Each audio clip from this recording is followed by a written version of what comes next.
আসসালামু আলাইকুম। এগুলো হচ্ছে আমার কবুতরের বাচ্চা, ছোট ছোট বাচ্চা। আমার যে ৩-৪ জোড়া বাচ্চা মানে এরকম হইছে, আমি সবগুলো বাচ্চাকে তাদের বুড়ানির সাথে নামাই দিব, ওদের বাবা মায়ের সাথে। নামাই দেওয়ার কারণ হচ্ছে বাচ্চাগুলোকে আমি যত তাড়াতাড়ি নামাই দিব মাটিতে দিয়ে ওদের সবগুলোকে খাবার দিব, তখন এদের বাবা মা যখন খাবার খাবে, খাবার খাওয়ার সাথে সাথে তখন এরাও একটা দুটো করে ঠোকর দেওয়া শিখবে। এবং এরা যখন খাবার খাওয়াইতে শিখে যাবে তখন আমি এদেরকে আলাদা খাঁচায় রাখবো, এদের বাবা মায়ের সাথে রাখবো না, কারণ তখন এরা নিজেরা খেয়ে নিজের খাবারের চাহিদা পূরণ করবে। আর যেহেতু এখন বর্তমানে খুব শীতকাল, তাই বাচ্চা যদি এই খাঁচায় থাকে এদের বাবা মা এদেরকে খাওয়ায় এবং এরা ওখান থেকে যে উড়ে নেমে আসবে বড় হবে ওই আশায় আমি থাকি না। কারণ বাচ্চা এরকম হলেই আমি মাটিতে নামাই দিই ওদের বাবা মায়ের সাথে, ওদের সাথে খাওয়া শিখলে আমি আলাদা রাখি। তাহলে হয় কি, অনেক কবুতর আছে শীতকালে বাচ্চাকে খাওয়াতে খাওয়াতে নিজে অনেক অসুস্থ হয়ে পড়ে। এই জন্য আমি যত দ্রুত বাচ্চাগুলো খাবার খাওয়া শিখবে মাটিতে নামাই দেবো, তত বাচ্চাগুলোকে আমি কীভাবে নামাই দিব এবং কীভাবে ওদের বাবা মায়ের সাথে খাবার খাওয়া শিখবে তো আপনাদেরকে দেখাচ্ছি। তো বাচ্চাগুলো এখানে ছেড়ে দিব সবগুলোকে, এইভাবে থাকবে।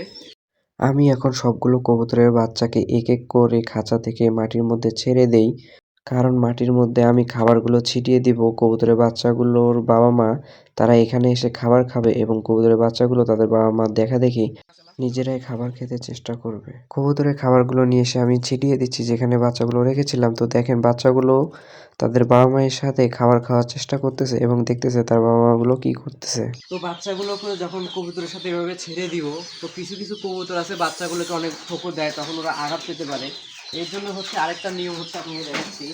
আমি একটা খাঁচা নিব, খাঁচাটার ভিতরে কবুতর বাচ্চাগুলোকে ধরে ধরে ভিতরের মধ্যে রাখবো, যাতে করে কবুতর বাচ্চাগুলো ভিতর থেকে বাইরে কবুতরগুলো দেখতে পারে তারা কিভাবে খাবার খাচ্ছে এবং বাচ্চাগুলো খাঁচার ভিতরে থেকে নিরাপদও থাকবে অন্যান্য কবুতর থেকে। বাচ্চাগুলোকে আমি এইভাবে খাঁচার মধ্যে এখন রেখে দিলাম, তাহলে অন্যান্য কবুতরগুলোকে এদেরকে ঠোকর দিতে পারবে না, এরা ভিতরেই থাকবে। তো আমি ভিতরেও খাবার দিব এবং হচ্ছে এই যে কিনারা দিয়ে বেশি খাবার দিব, তাহলে এরা যখন এই যে খাবারগুলো খাবে তখন এই যে বাচ্চাগুলোকে ওদেরকে দেখবে। আজকে যেহেতু কবুতরের বাচ্চাগুলো প্রথম দিন, তাই এরা সেভাবে খেতে চাবে না, দেখবে। তবে দ্বিতীয় দিন 100% এরা খাবে। খাবার দেওয়ার পর দেখতে পারতেছি যে বাইরের কবুতরগুলো দেখাদেখি ভিতরের বাচ্চাগুলো খাবার খাওয়ার জন্য চেষ্টা করতেছে। দেখেন, যদিও বা আজকে প্রথম দিন, তারপরে আলহামদুলিল্লাহ অনেক সুন্দর খাবার খাওয়ার চেষ্টা করতেছে। তাই কবুতর বাচ্চাগুলোকে আমি আবার পুনরায় আজকে খাঁচায় তুলে দিব, হয়তোবা আগামী দিন থেকে আর খাঁচায় দিব না, মাটির মধ্যেই ছেড়ে দিব। বাবা মা মাটিতে যতটুকু খাওয়াবে। বাচ্চাগুলোকে যদি আর খাবার নাও খাওয়ায় তারপরও কোনো সমস্যা হবে না, কারণ বাচ্চাগুলোকে মাটিতে নামিয়ে দিলে তারা খাবার খাওয়া শিখবে এবং খাবে। যেহেতু বর্তমানে এখন অনেক শীত, তাই বাচ্চাগুলোর বাবা মাকে প্রেশার না দিয়ে বাচ্চাগুলোকে অন্যান্য কবুতরের সাথে মাটিতে নামিয়ে দেই, নিজে থেকে খাওয়া শেখার জন্য। কারণ বড় বড় বাচ্চাকে তাদের বাবা মা যখন খাবার খাওয়ায় তাদের উপর অনেকটা প্রেশার পড়ে, তাই অসুস্থ হওয়ার সম্ভাবনাটা অনেকটাই বেশি থাকে। তাই বাচ্চাগুলোকে আমি ছোট থাকতে খাবার খাওয়ানো শিখাই এবং আলাদা করে ফেলি, এতে করে বাচ্চাগুলোর বাবা মা সুস্থ থাকে এবং তাড়াতাড়ি ডিম পাড়ে।